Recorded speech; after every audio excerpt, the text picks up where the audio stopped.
Saroli police પાસેથી મળતી માહિતી મુજબ વેસુમાં કેપિટલ ગ્રીનમાં રહેતા ભગવાન હરિરામ ચાંડક સારોલી ડીએમડી માર્કેટમાં દિવ્યા ઇન્ટરનેશનલ નામે ડ્રેસ મટીરિયલ્સનો ધંધો કરે છે. તેમની પેઢીમાં 120 કારીગરો નોકરી કરે છે, જેઓ સવારે 11થી રાત્રે 9 વાગ્યા સુધી નોકરી કરે છે.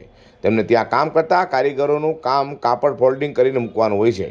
ગત તારીખ 30મીએ રાત્રે 9 કલાકે પેઢી બંધ કરીને બહાર જતા મેનેજર રાજુ શર્માએ નોંધ્યું હતું કે બે કારીગરો દુકાનથી બહાર મૂકેલી કચરાની થેલીમાં ખાંખાખોડી કરી રહ્યા છે. મેનેજરે તેને ટપોરતા તે ત્યાંથી ભાગી છૂટ્યા હતા. ડસ્ટબિન ચેક કરતા તેમાંથી ડ્રેસ મટીરિયલ્સનો 4 બંડલ મળી આવ્યા હતા, જેથી તેમાંથી 32 ડ્રેસ નીકળ્યા હતા. દુકાનમાં નોકરી કરતા 3 નોકરો કચરા સાથે સારો માલ મોકલી કરામત કરતા હોવાનું બહાર આવતા જ મામલો સારોલી પોલીસ મથકે પહોંચ્યો હતો, જેથી સારોલી પોલીસે આ મામલે નોકર ચોરીનો ગુનો નોંધી 3 કારીગર લિંબાયતના સંજયનગર ખાતે રહેતા રોહિત ઉર્ફે લાલુ સુખટ રાઠોડ, લંબેનમાન રોડ પર આવેલા ટાંકલી ફળિયામાં રહેતા તરુણ ભગુ પટેલ અને ગોડાદરા ઋષિનગર સોસાયટીમાં રહેતા રાકેશ રાજુ પ્રસાદ ગુપ્તાને ઝડપી પાડ્યા હતા.